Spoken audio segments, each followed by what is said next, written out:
Next video. I hope I'm loud enough and it's actually coming across nicely.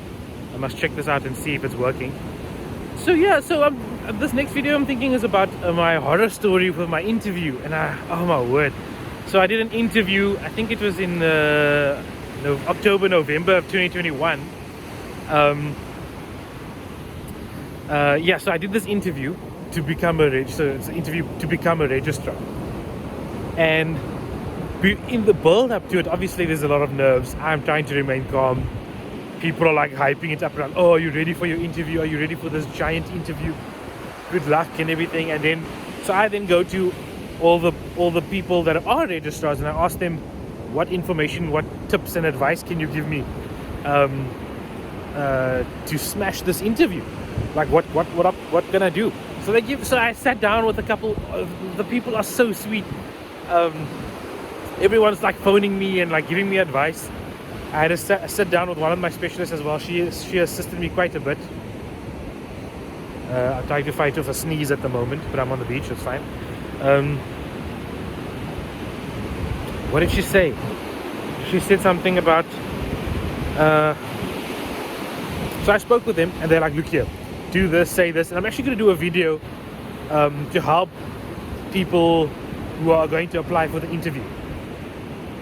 And what type of questions are asked usually. I think that's quite helpful. Because I was lucky, I was around people who had done the interview before, so they could help me with that. One thing they told me, look here, two people told me this. I'm not going to mention their names, because I don't know, it was just I think it was a bit of a bad advice. So they told me, take your time. When they ask a question, internalize it. As you come in, ask for paper, like a blank piece of paper. Take a pen with you, have it ready, and then when they ask you a question, internalize it and write down some notes and then speak. And they were saying like, do this because it's a very regimented, it's like a tick sheet. They want you to tick off a few things. For instance, one question is like, what procedures have you done? And I mean, like, there's a lot of procedures and you can miss them and you don't want to miss them. So you want to do it systematically. So it's good to write down bullet points and then you can go for it. So they tell me, first tip, when you go into the interview room, ask for a piece of paper. Well, that's a jellyfish. I'm just dodging that one. Ask for a piece of paper and write down what you want to do. I'm like, okay, cool. I'll do that. I walk into this interview and obviously it's all these like bosses of the department, like all these professors and specialists and some people from human resources. And I know most of them, but it's still intimidating because they have their game face on. You know, they're not like overly familiar with me. You know, they're pretending not to be like overly familiar because it's got to be like a fair and due process. So they're like, oh, good day, Dr. Adley Abrams. And I'm like, you all know me, like, why being so formal? I sit down and there's this one professor of oncology. I always find him quite intimidating. I've never worked with him before. He's a very sweet guy, but I mean, I've always found him intimidating because he's so brilliant. And I know the work that he does. So I've always wanted to impress him, but I've never gotten to work with him before.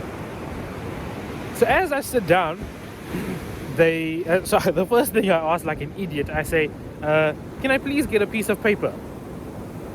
There's no paper ready for me. There's no situation where they had paper. And I'm like, okay, can I please get a piece of paper? And they all look around like, what is this guy asking? This is not a good way to start this interview. And this professor, he goes, okay. And I can see him open his diary, his personal diary. I can see 2021 on it. He opens it up and he like pages through to a page that he's not written on, and I can see it's full. Like he's a busy guy, so there's lots of pages that are written, and I can see, and he tears out a blank page from his. It's like, I don't know, October 3rd or something. And I'm like, oh flip! I just asked this guy to tear out of his personal diary, and he hands me this paper, and I'm like, this is clearly not gonna work. And everybody's looking at me strangely, like, why would you ask for paper? Like, it's an interview. It doesn't make sense. And as I'm sitting there, I'm thinking, why would I do that? I don't even need paper. I don't want to, like, I like to go with the flow. I don't want to write things down. Yeah, that was such a bad move, and I felt so embarrassed because he literally was like looking through all these notes, and he's like, "Oh, here's my diary," and tears out this page. During the interview, I don't even use it. Yeah, so obviously, great way to start the biggest interview of my life. But then, luckily I sent it back to what I wanted to say, and I didn't use that page. I'm glad I didn't use the page, because if I had to make notes, it would have thrown me off. And we had a nice conversation with all the specialists, and they ask you like certain questions, and it's all scoring. But I think that's for another video. So yeah, that's just like everything is salvageable though. That's the point of the story. I think I did well in the interview. I got the post, which is quite cool. But yeah, that was a bad way to start the interview, hey? Yeah, but now I'm here. I'm in George. I'm on the beach. I'm working in George Hospital, and I'm now on my way to becoming a pediatrician, which is a massive, massive dream of mine. Well, I'm feeling a lot of gratitude at the moment. Like a lot. I'm feeling very zen about it. So yeah, let's go on this journey together, guys.